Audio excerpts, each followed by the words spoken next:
त्याच्यामुळे वाट बघा, आले तर उत्तम आहे, आम्ही स्वागत करू. ठाकरे बंधू एकत्र आल्यास स्वागतच करू, मुख्यमंत्री देवेंद्र फडणवीसांची प्रतिक्रिया. राज ठाकरे उद्धव ठाकरे एकत्र येतील असं वाटत नाही. शिवसेना नेते संजय शिरसाट आणि नरेश मस्केंचं मत. उद्धव ठाकरेंनी राज ठाकरेंना वाईट वागणूक दिली, केला आरोप.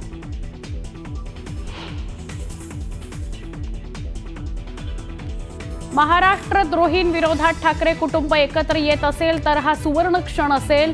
सगळ्याच कुटुंबांनी एकत्र यायला हवं. अजित पवारांना टॅग करत रोहित पवारांचं ट्विट.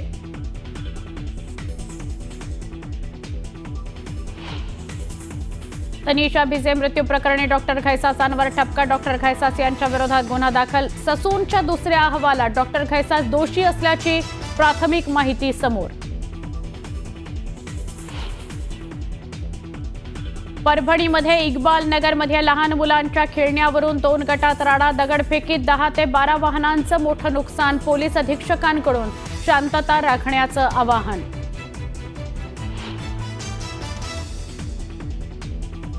देखभाल दुरुस्तीच्या कामाकरता लोकलच्या मध्य आणि हार्बर मार्गावर मेगा ब्लॉक. मध्य रेल्वेवर सीएसएमटी ते विद्याविहार आणि ट्रान्स हार्बरवर ठाणे ते वाशी मार्गावर ब्लॉक.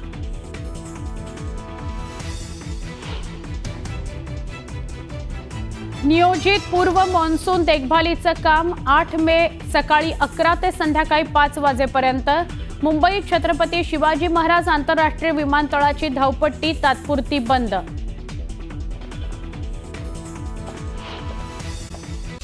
उद्धव ठाकरेंनी सकारात्मकता दाखवली, मात्र संजय राऊत हे घडू देणार नाही. संजय राऊत शरद पवार आणि सोनिया गांधी यांचे एजंट आहेत. ते नारदाची औलाद असून त्यांनीच उद्धव ठाकरेंचं राजकारण संपवलं. तसंच ते आता राज ठाकरेंचंही राजकारण संपवण्याच्या मार्गावर आहेत, अशी घणाघाती टीका शहाजी बापू पाटील यांनी केली आहे. पुणे एकत्र येण्यानं फारसा काही फरक पडत नाही. यापूर्वी अनेकांनी एकत्र येण्याचा प्रयत्न केला आणि तेच लोक नंतर बाजूला गेलेत, असा टोला राधाकृष्ण विखेंनी लगावलाय. तर जनतेचा विश्वास महायुतीवर आहे आणि तो अधिकाधिक दृढ होतोय, असा विश्वास देखील त्यांनी व्यक्त केलाय. स्वतःच्या भाषेवर प्रेम करताना दुसऱ्या भाषांचा द्वेष करून आपण पुढे जाऊ शकत नाही. इतर भाषांचा द्वेष करणं म्हणजे स्वतःच्या मातृभाषेवर प्रेम करणं नाही. आपल्याला मातृभाषा प्रचंड आवडते, यात काही वावगं नाही. मात्र तुम्हाला विविध भाषा बोलता येणं देखील महत्त्वाचं आहे आणि त्यामुळे आपण अधिक प्रगत बनतो, असं स्पष्ट मत राज्यपाल CP राधाकृष्णन यांनी व्यक्त केलंय.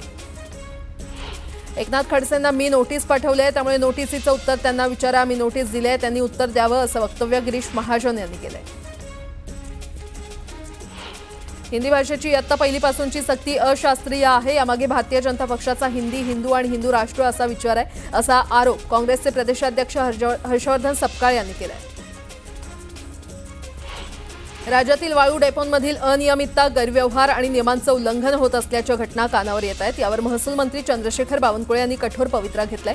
राज्यातील सर्व 57 वाळू डेपोंना नोटीस बजावण्यात आली आहे. नियमांचं पालन न करणारे डेपो रद्द करण्याचा इशारा देखील बावनकुळेंनी दिलाय. भाजपमध्ये संघटनात्मक निवडणुकीला गती आलेली असताना शहराध्यक्ष निवडीबाबत देखील जोरदार चर्चा सुरू झाली आहे. पुण्यात विद्यमान शहराध्यक्ष धीरज घाटे यांना पुन्हा एकदा संधी मिळणार की आगामी महापालिका निवडणुकीच्या दृष्टीनं आक्रमक आणि डावपेच खेळण्यात तरबेज असलेल्या चेहऱ्याला देखील संधी दिली जाणार, यावरून पक्षांतर्गत तर्कवितर्क लढवले जात आहेत. राज्य महिला आयोगाच्या अध्यक्ष रुपाली चाकणकर यांनी भिसे कुटुंबियांची भेट घेतली. डॉक्टर सुश्रुत खैसास यांच्यावर गुन्हा दाखल झाल्यानंतर चाकणकरांनी कुटुंबाची भेट घेतली. भिसे यांचा मृत्यू डॉक्टरच्या हलगर्जीपणामुळे झाला, त्यामुळे खैसास यांच्यावर गुन्हा दाखल झालाय. समाधान याचंच आहे, ज्यांनी हलगर्जीपणा केलाय त्यांच्यावर गुन्हा दाखल झालाय, असं वक्तव्य रुपाली चाकणकर यांनी केलंय. बनावट पनीर किंवा चीज अॅनालॉगचा वापर करणाऱ्यांवर कडक कारवाई करण्याचा निर्णय FDIनं घेतलाय. बनावट पदार्थांची विक्री केल्याचं आढळल्यास संबंधित व्यावसायिकांचे परवाने रद्द करण्यात येतील, असा इशारा अन्न आणि औषध प्रशासन मंत्री नरहरी झिरवाळ यांनी दिलाय.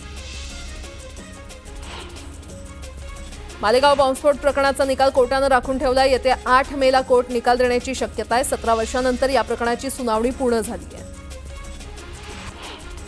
बीडमध्ये बडतर्फ पोलीस उपनिरीक्षक रणजित कासले विरोधात तक्रार दाखल करण्यात आली आहे. उसने घेतलेले 10 लाख न दिल्यानं तक्रार दाखल करण्यात आली आहे. कासलेनं मुलाच्या फीसाठी 10 लाख रुपये उसने घेतल्याचं समोर आलंय. नागरिकांच्या सोयीसाठी खासदार निधीतून 2 कोटी रुपये खर्च करून शहरातील विविध भागात उभारण्यात आलेल्या आणि गेल्या काही वर्षांपासून बंद अवस्थेत असलेल्या टॉयलेट्स पुन्हा खर्च करण्याचा निर्णय महापालिकेनं घेतलाय। यासाठी त्यांच्या जागा देखील बदलण्याचा निर्णय घेण्यात आलाय। मुंबईमध्ये झाडांची संख्या वाढते। तब्बल 33 लाख झाडांच्या सावलीमध्ये मुंबईकर आहेत। वनराईमुळे वाढत्या तापमानाला काही अंशी नियंत्रणात ठेवण्यात यश मिळतंय, तर मागील 2 वर्षात तब्बल 1.25 लाखांहून अधिक झाडांची भर पडली आहे। नवी मुंबईच्या बेलापूरमध्ये सिडको विरोधात शरद पवारांच्या राष्ट्रवादीनं आंदोलन केलं। फणसवाडीत केलेल्या कारवाईचा आंदोलकांनी निषेध केला। मुंबई महानगर प्रदेश विकास प्राधिकरणानं अटल सेतू प्रभावित क्षेत्र कर्नाळा, साई, चिरनेर, नवनगर या परिसरात तिसरी मुंबई बसवण्याच्या दृष्टीनं एक महत्त्वाचा टप्पा पार केलाय। तिसऱ्या मुंबईत स्मार्ट सिटीच्या निर्मितीसाठी आता MMRDAला दक्षिण कोरियाची मदत मिळणार आहे। दक्षिण कोरियानं तिसऱ्या मुंबईच्या निर्मितीसाठी गुंतवणुकीची तयारी दर्शवली आहे। पुण्यातील सावित्रीबाई फुले पुणे विद्यापीठाच्या व्यवस्थापन परिषदेची आगामी बैठक एका खासगी शिक्षण संस्थेमध्ये घेण्याचं नियोजन करण्यात आलंय। नगर आणि नाशिक येथे असलेल्या उपकेंद्रांना डावलून विद्यापीठासारख्या शासकीय संस्थेच्या व्यवस्थापन परिषदेची बैठक खासगी संस्थेमध्ये आयोजित करण्याचं कारण काय, असा प्रश्न उपस्थित करण्यात येतोय। राष्ट्रीय शैक्षणिक धोरणाअंतर्गत अनुसंधान नॅशनल रिसर्च फाउंडेशनद्वारे सुरू करण्यात आलेल्या partnerships for accelerated innovation and research या उपक्रमाअंतर्गत मुंबई विद्यापीठाचा समावेश करण्यात आलाय। IIT मुंबईच्या हब अंतर्गत मुंबई विद्यापीठ स्पोक म्हणून काम करणार आहे। यामुळे मुंबई विद्यापीठाच्या संशोधनाचं क्षितिज विस्तारणार आहे। मुंबईतील मशीद बंदर रेल्वे स्थानकापासून अवघ्या काही अंतरावर असलेल्या आणि PDMLO मार्गाला जोडणाऱ्या कर्नाक रेल्वे उड्डाण पूल लवकरच तो खुला होणार आहे। 10 जून 2025 पर्यंत पूर्ण करावं आणि हा पूल वाहतुकीसाठी खुला करण्याच्या दृष्टीनं नियोजन करावं, असे आदेश देण्यात आले। ठाणे पालिका क्षेत्रामध्ये धोकादायक आणि अतिधोकादायक इमारतींचा प्रश्न उभा आहे आणि त्यानुसार पालिका क्षेत्रात 96 इमारती अतिधोकादायक असून 4407 इमारती या धोकादायक असल्याची माहिती समोर आली आहे। मुंबई विलेपार्ले पूर्व येथील कांबळीवाडी परिसरातील 30 वर्ष जुन्या प्रार्थना स्थळावर महानगरपालिकेनं बुधवारी तोडक कारवाई केली। या कारवाईच्या निषेधार्थ विशिष्ट समाजातील नागरिकांनी शनिवारी मोर्चा काढला होता। या मोर्चामध्ये मोठ्या संख्येनं नागरिक सहभागी झाले होते। नियोजित पूर्व मान्सून देखभालीच्या कामासाठी 8 मे 2025 रोजी सकाळी 11 ते संध्याकाळी 5 वाजेपर्यंत मुंबई छत्रपती शिवाजी महाराज आंतरराष्ट्रीय विमानतळ धावपट्टी तात्पुरती बंद राहणार आहे। नियोजनासाठी पुरेसा वेळ मिळावा म्हणून 6 महिने आधीच सर्व विमान कंपन्या आणि भागधारकांना एक नोटीस देण्यात आली आहे। केंद्र सरकारनं 8व्या वेतन आयोगाच्या दिशेनं पावलं उचलायला सुरुवात केली आहे। अर्थ मंत्रालयानं आयोगासाठी 35 पदं भरण्याची प्रक्रिया देखील सुरू केली आहे। या वेतन आयोगाचा फायदा देशभरातील 47.85 लाख केंद्रीय कर्मचारी आणि 68.62 लाख पेन्शनधारकांना होऊ शकतो।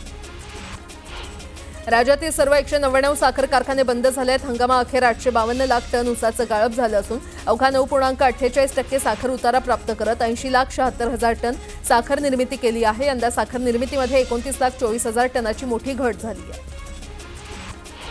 आंबा पिकवण्यासाठी कॅल्शियम कार्बाईडचा वापर करणाऱ्यावर बंदी असताना काही विक्रेत्यांकडून कॅल्शियम कार्बाईड आणि एसिटिलीन गॅस याचा वापर केला जातो आणि यामुळे नागरिकांच्या आरोग्याला गंभीर धोका निर्माण होण्याची शक्यता आहे। या पार्श्वभूमीवर अन्न आणि औषध प्रशासनानं तपासणी मोहीम हाती घेतली आहे।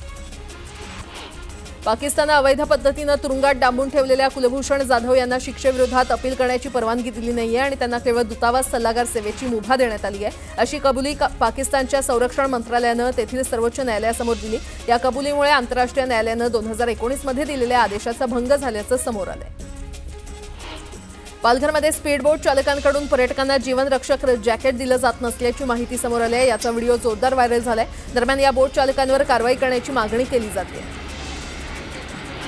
नंदुरबार जिल्ह्यातील रुग्णवाहिकेचा प्रश्न दिवसेंदिवस बिकट झाला। 108 पाठोपाठ 102च्या रुग्णवाहिकेमुळे रुग्णांच्या नातेवाईकांना मनस्ताप सहन करावा लागतोय। भर उन्हात नादुरुस्त रुग्णवाहिकेला धक्का मारत नेण्याची वेळ ग्रामस्थांवर आली आहे। कोल्हापूरमध्ये सिनेकलाकार आणि नेत्यांचा आवाज काढत चहा विक्री करणारा जोरदार चर्चेत आलाय। मनोरंजन स्रोत असल्यानं नागरिक चहा पिण्यासाठी इथे मोठी गर्दी करतायत।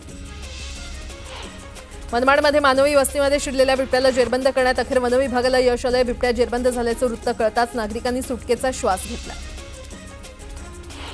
छत्रपती संभाजीनगर ते अहिल्यानगर नवीन रेल्वे मार्गाच्या सर्वेक्षणाला मंजुरी मिळालेली आहे। येत्या महिन्याभरात DPR तयार करण्यात येणार आहे। खासदार भागवत कराड यांनी ही माहिती दिली आहे। रत्नागिरी जिल्ह्यातील दापोली तालुक्यातील आंजर्ले खाडी गाळानं भरलेली आहे. समुद्र आणि खाडीच्या मुखाशी मोठ्या प्रमाणात गाळ साठल्यानं मासेमारी बोटी भरकटून अपघाताचं प्रमाण वाढलंय. यावर्षी खाडीतील गाळ काढण्याच्या कामाला सुरुवात झाली होती, मात्र गाळ काढण्याचं काम बंद झालंय.